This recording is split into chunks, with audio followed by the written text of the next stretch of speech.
2025 میں ایک امید کی کرن آئی جب ایران اور امریکہ کے درمیان ایک نیوکلیئر ڈیل ہوئی جس کے تحت پابندیاں کم ہونی تھیں۔ لیکن جب 2018 میں امریکہ اس ڈیل سے پیچھے ہٹ گیا اور دوبارہ سخت پابندیاں لگائیں تو خامنہئی کا غصہ اور بڑھ گیا۔ انہوں نے فیصلہ کیا کہ وہ اب امریکہ سے کوئی بات نہیں کریں گے۔ ان پابندیوں اور پریشر کو برداشت کرنے کے لیے خامنہئی نے ایک نیا سسٹم بنایا جسے ریزسٹنس اکانومی یا مزاحمتی معیشت کہا جاتا ہے۔ انہوں نے اپنی قوم اور حکومت سے کہا کہ ہم باہر کے ملکوں پر ڈیپینڈ نہیں کریں گے۔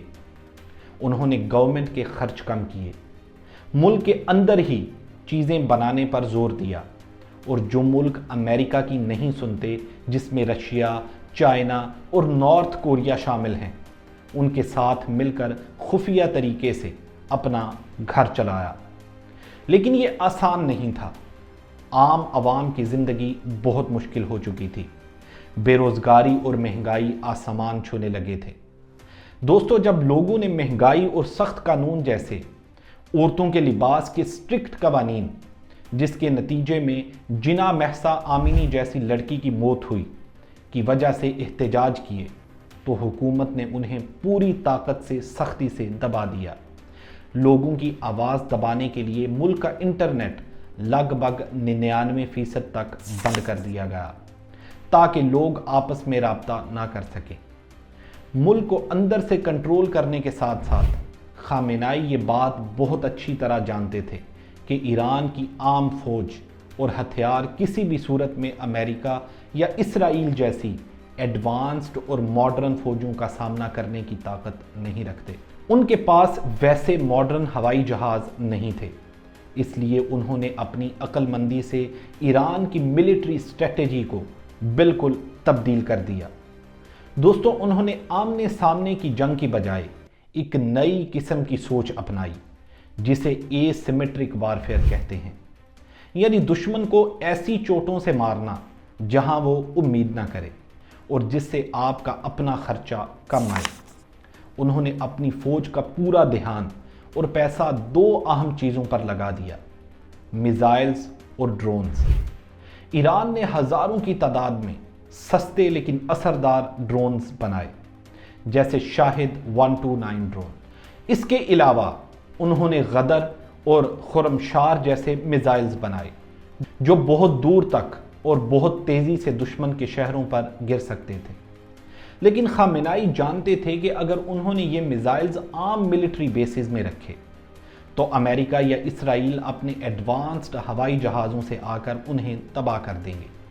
اس لیے انہوں نے ملٹری ہسٹری کا ایک بہت بڑا اور خفیہ پروجیکٹ شروع کیا: زمین اور پہاڑوں کے نیچے چھپے ہوئے انڈر گراؤنڈ ملٹری بیسز اور انڈر گراؤنڈ سٹیز۔ زاگروس کے بڑے بڑے پہاڑوں کے اندر گہری سرنگیں کھودی گئیں جہاں ہزاروں میزائلز، ڈرونز اور یہاں تک کہ ہوائی جہاز چھپائے گئے۔ ایک ایسی ہی مشہور جگہ کا نام اوغاب 44 تھا۔ یہ ایک ایسا انڈر گراؤنڈ ایئر بیس تھا جو زمین کے اتنا نیچے تھا کہ امریکہ کی فوج کے عام بامبز وہاں تک نہیں پہنچ سکتے تھے۔ یہاں سے فائٹر جیٹس اور ڈرونز دشمن پر حملہ کرنے کے لیے ڈائریکٹ سرنگ سے نکلتے تھے۔ اس کے علاوہ امام حسین میزائل بیس جیسی جگہیں بنائی گئیں جہاں ان کے لانگ رینج میزائلز محفوظ تھے۔ دوستو، یہ ایران کی سب سے بڑی طاقت تھی۔ اپنے ملک کو بچا کر رکھنے کے لیے خامنہئی کا ایک اور بہت بڑا ماسٹر پلان تھا۔ وہ نہیں چاہتے تھے کہ جنگ کبھی بھی ایران کی سرحدوں کے اندر لڑی جائے۔ اس لیے انہوں نے پورے مڈل ایسٹ کے ملکوں میں ایسے گروپس بنائے یا انہیں سپورٹ کیا جو ایران کے دوست تھے اور امریکہ یا اسرائیل کے دشمن مانے جاتے تھے۔ ان سب گروپس کو ملا کر ایک نیٹ ورک بنایا جسے ایکسس آف ریزسٹنس یعنی مزاحمت کا محور کہا جاتا ہے۔ آسان لفظوں میں کہوں تو اس کو پراکسی گروپس سمجھیں، یعنی ایسے ساتھی جو آپ کی طرف سے جنگ لڑتے ہیں تاکہ آپ کو خود نہ لڑنا پڑے۔ ان میں سب سے بڑا اور طاقتور نام لبنان کا حزب اللہ گروپ ہے۔ جو اسرائیل کے بالکل پڑوس میں ہے اور جس کے پاس ایران کے دیے گئے ہزاروں راکٹس ہیں۔ دوسرا بڑا گروپ یمن کے حوثی ہیں، جو سمندر میں چلنے والے عالمی جہازوں پر حملہ کر کے دشمنوں کی اکانومی خراب کر سکتے ہیں۔ اس کے علاوہ غزہ میں حماس اور پیلسٹینین اسلامک جہاد اور عراق اور سیریا میں کچھ خاص گروپس بھی اس کا حصہ ہیں۔ ایران کا طریقہ آسان تھا، ان سب گروپس کو سالانہ ڈالرز دینا، ملٹری ٹریننگ دینا اور چھپے ہوئے رستوں سے ہتھیار دینا۔ اگر اسرائیل یا امریکہ کبھی ایران کو دھمکی دے تو ایران کے یہ دوست اس کا لڑائی میں ساتھ دے سکیں۔ سالوں تک یہ آگ خاموشی سے چلتی رہی۔ اسرائیل نے ان سالوں میں خفیہ طور پر ایران کے کئی نیوکلیئر سائنٹسٹس اور اہم لوگوں کو مار دیا تاکہ ایران کبھی بھی نیوکلیئر بم نہ بنا سکے۔ لیکن جون 2025 میں اسرائیل اور امریکہ نے مل کر اچانک ایران کی نیوکلیئر سائٹس اور ملٹری ٹھکانوں پر ایک بڑا ہوائی حملہ کر دیا۔ اس جنگ کو 12 ڈے وار یعنی 12 دن کی جنگ کہا جاتا ہے۔ اس میں اسرائیل کے 200 زیادہ فائٹر جیٹس نے ایران پر بم برسائے، جس میں ایران کی فوج کے ہیڈ حسین سلامی اور اہم جنرل محمد بغیری مارے گئے۔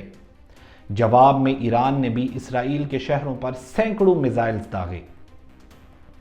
امریکہ نے اس جنگ میں حصہ لیا اور اپنے خاص B-2 بنکر بسٹر بامبرز، وہ بامز جو زمین پھاڑ کر اندر جا سکتے ہیں، استعمال کر کے ایران کی انڈر گراؤنڈ نیوکلیئر سائٹس نیٹنز، فورڈو پر حملے کیے۔ دوستو 24 جون 2025 کو امریکہ کے زور دینے پر ایک سیز فائر یعنی جنگ بندی تو ہوئی، لیکن مسئلہ وہیں کا وہیں تھا۔ ایران کی فیسلٹیز پوری طرح تباہ نہیں ہوئی تھیں اور انہوں نے فوراً اپنے انڈر گراؤنڈ بیسز کو مزید گہرا اور مضبوط کرنا شروع کر دیا تاکہ اگلی بار دشمن انہیں نہ ڈھونڈ سکے۔ اور پھر وہ وقت آیا جس نے تاریخ اور جغرافی دونوں کا نقشہ بدل دیا۔ 2026 کی شروعات دونوں طرف غصہ تھا۔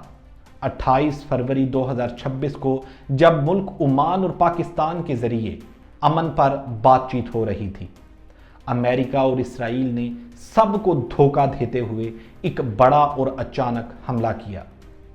امریکہ نے اس پورے آپریشن کا نام آپریشن ایپک فری رکھا۔ انہوں نے سب سے پہلے ایک خفیہ انٹیلیجنس رپورٹ کے ذریعے تہران میں ٹھیک اس جگہ پر بم گرایا جہاں آیت اللہ علی خامنائی اور ان کی لیڈرشپ موجود تھے۔ دوستو اس اچانک سٹرائک میں 86 سالہ خامنائی فوری شہید ہو گئے۔ سیٹلائٹ کی آنے والی تصویروں سے صاف پتہ چلا کہ خامنائی کا وہ بیس مٹی اور دھوئیں میں مل چکا تھا۔ یہ تو صرف شروعات تھی۔ اس کے بعد 38 دن تک لگاتار حملے ہوئے۔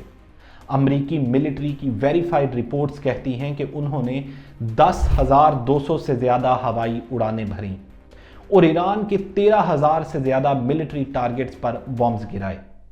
ایران کی انڈر گراؤنڈ بیسز جیسے عغاب کو نشانہ بنایا گیا۔ امریکہ نے آفیشیل دعویٰ کیا کہ انہوں نے ایران کی نیوی کے 150 سے زیادہ جہاز اور تمام سب میرینز کو سمندر میں ڈبو دیا ہے، جس سے ایران کی نیوی لگ بھگ 90% تک ختم ہو چکی ہے۔ اس تباہی میں 6,000 سے زیادہ ایرانی فوجی اور حزب اللہ کے 1,700 فائٹر جیٹس مارے گئے اور انہیں 145 ارب ڈالر کا نقصان پہنچا۔ لیکن خامنائی نے اتنے سالوں میں جو نظام بنایا تھا وہ ان کی موت کے ساتھ ختم نہیں ہوا۔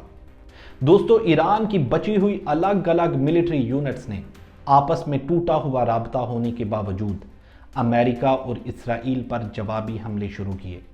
انہوں نے عرب ملکوں میں موجود امریکی ملٹری بیسز اور پورٹس پر میزائلز اور ڈرونز داغے، جس میں کویت کا کیمپ عارف جان، UAE کا زید پورٹ اور بحرین کا سلمان پورٹ شامل تھے۔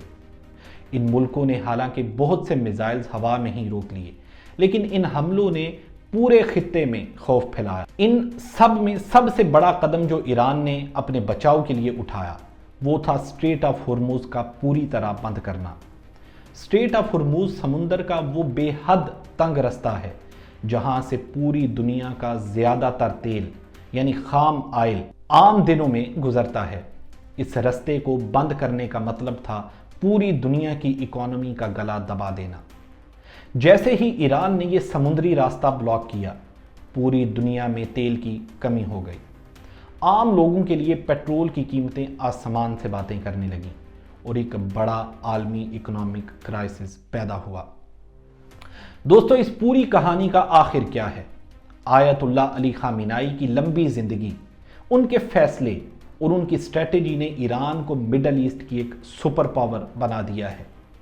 ان کا دشمنوں کو دور رکھنے کے لیے ایکسس آف ریزسٹنس بنانا، بنکر بسٹر سے بچنے کے لیے پہاڑوں کے نیچے انڈر گراؤنڈ ملٹری بیسز کھودنا اور مہنگی فوج کی بجائے ڈرونز اور میزائلز پر پورا زور دینا، ایسی ملٹری اسٹریٹجیز تھیں جنہوں نے ایران کو ایک سپر پاور کے سامنے گھٹنے نہیں ٹیکنے دیے۔ اب یہاں ایک بہت اہم سوال پیدا ہوتا ہے، کیا 2026 کی اس خوفناک جنگ میں ایران نے واقعی امریکہ یا اسرائیل کو ہرایا، یا کیا امریکہ نے ایران کو پوری طرح مٹا دیا؟ اس کا جواب سمپل ہے، کیا امریکہ اور اسرائیل اپنے مقصد میں کامیاب ہو پائے؟ امریکہ اور اسرائیل ایران میں رجیم چینج چاہتے تھے اور ان کی نیوکلیئر فیسلٹیز کو تباہ کرنا چاہتے تھے اور ان کا 60% تک افسودہ یورینیم ہتھیانا چاہتے تھے۔ کیا وہ ہتھیا پائے؟ تو جواب ہے نہیں۔ کبھی کبھی فتح زمینی فوج کو ہرانا یا کسی جگہ پر قبضہ کر لینا نہیں ہوتی، کبھی کبھی فتح اپنے دشمن کو اس کے مقصد میں کامیاب نہ ہونے دینا اس میں بھی ہوتی ہے۔ آپ سے ملتے ہیں اس سے اگلی ویڈیو میں، تب تک کے لیے اللہ حافظ۔